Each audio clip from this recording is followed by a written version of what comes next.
नमस्कार। क्या कभी ऐसा हुआ है कि एक प्यारा सा डॉग घर लाने का सपना देखा हो पर बजट की चिंता ने रोक दिया? आज हम इसी मुश्किल का हल निकालेंगे। हम जानेंगे कि भारत में कैसे कम से कम खर्चे में एक वफादार दोस्त को अपने परिवार का हिस्सा बनाया जा सकता है। ये जानकारी उन सभी के लिए है जो अपने घर में एक प्यारे से दोस्त का स्वागत करना चाहते हैं। ये सवाल ना बहुत लोगों के मन में आता है।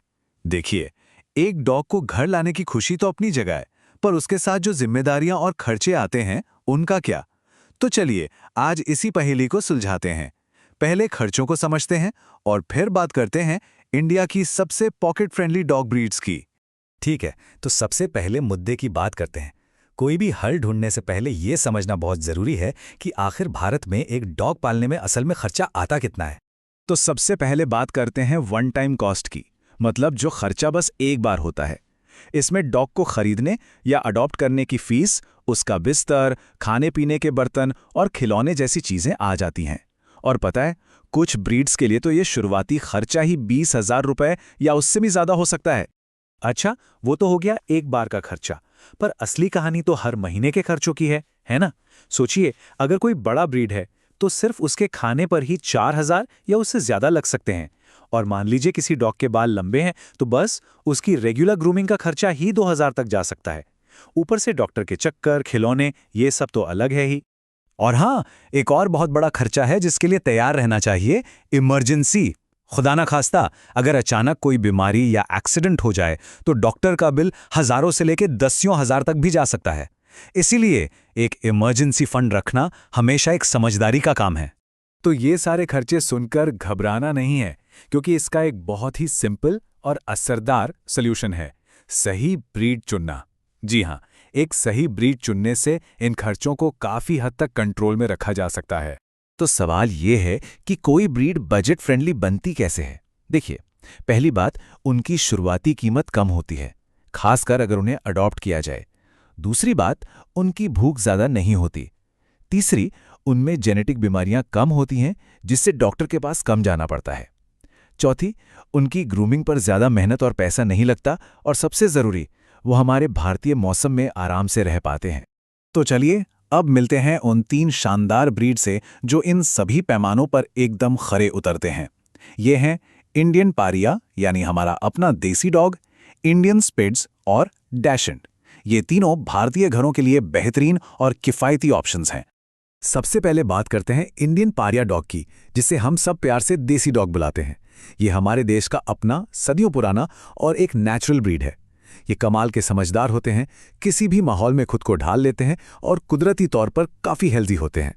जैसा कि हमारे सोर्स मटेरियल में साफ साफ बताया गया है, पारिया एक मजबूत, कम देखभाल वाला पालतू जानवर है जिस पर ज्यादा पैसा खर्च नहीं होगा। और इसका एक बहुत बड़ा कारण ये है कि ये एक नेचुरल ब्रीड है, मतलब उनमें हिप डिस्प्लेसिया जैसी कई जेनेटिक प्रॉब्लम होती ही नहीं है, जो दूसरे ब्रीड्स में काफी आम है। हमारा अगला कंटेंडर है इंडियन स्पिट्ज। ये एक छोटा, रुई जैसा मुलायम डॉग है, जिसे कई लोग गलती से पोमेरेनियन भी समझ लेते हैं। इन्हें जर्मन स्पिट्ज से खास तौर पर भारत के मौसम में रहने के लिए ब्रीड किया गया था। ये खेलने कूदने वाले, वफादार और बहुत चौकन्ने होते हैं। चलिए, एक नज़र में इन दोनों देसी ब्रीड्स को कंपेयर करते हैं। देखिए, पारिया एक मीडियम साइज का अलर्ट डॉग है, जिसकी ग्रूमिंग में ज्यादा झंझट नहीं है। वहीं दूसरी तरफ स्पिट्स एक छोटा, मिलनसार और सोशल डॉग है, जिससे थोड़ी सी ज्यादा ग्रूमिंग चाहिए होती है। पर एक बात दोनों में कॉमन है, दोनों को ही ट्रेन करना बहुत आसान होता है। और अब मिलते हैं हमारे तीसरे दावेदार डैशंड से। अपने मजेदार सॉसेज जैसे शेप के लिए मशहूर ये कुत्ते दिखने में छोटे होते हैं, पर होते बहुत फुर्तीले और मस्कुलर हैं। ये स्टैंडर्ड और मिनिएचर दोनों साइज में आते हैं, और जिनके बाल छोटे होते हैं ना, उनकी ग्रूमिंग तो बस नाम मात्र की होती है। दाशंस की पर्सनालिटी भी कमाल की होती है। ये अपने परिवार के लिए बहुत वफादार होते हैं। हाँ, एक बात है, इनकी हंटिंग हिस्ट्री की वजह से ये कभी-कभी अजनबियों को देखकर थोड़ा महसूस कर सकते हैं, इसलिए अच्छी ट्रेनिंग और सोशलाइजेशन बहुत ज़रूरी है। वैसे ये अपार्टमेंट जैसी छोटी जगहों के लिए भी एक बढ़िया चॉइस है। तो चलिए, अब सारी चीज़ों को एक साथ रखकर देखते हैं और पता लगाते हैं कि खर्च के मामले में इन तीनों में से कौन सा ब्रीड सबसे आगे है। तो अब आते हैं सबसे ज़रूरी सवाल पर, खर्चों के हिसाब से कौन है विनर? देखिए, इंडियन पारिया यानी हमारा देसी डॉग हर तरफ से बाजी मार लेता है। खाना हो, ग्रूमिंग हो या डॉक्टर का खर्चा, सब में सबसे कम। हाँ, इंडियन स्पिट्स और डैशऑन भी बहुत बढ़िया अफोर्डेबल ऑप्शंस हैं। बस स्पिट्स की ग्रूमिंग में थोड़ा ज़्यादा ध्यान देना पड़ता है। तो अगर हम ओवरऑल देखें तो पारिया डॉग सबसे ज़्यादा पॉकेट फ्रेंडली चॉइस है। तो अब जब खर्चों की तस्वीर साफ हो गई है तो अगला सवाल ये आता है कि इनमें से कौन सा ब्रीड किसके लिए सबसे सही रहेगा, क्योंकि ये फैसला सिर्फ पैसों का नहीं बल्कि लाइफस्टाइल का भी है। परफेक्ट मैच ढूंढने के लिए ये 3 स्टेप्स बहुत काम आ सकते हैं। पहला, अपने लाइफस्टाइल को समझिए। क्या लाइफस्टाइल ज़्यादा एक्टिव है या ज़्यादातर घर पर ही रहते हैं? दूसरा, घर में कितनी जगह है ये देखिए, अपार्टमेंट है या बड़ा घर?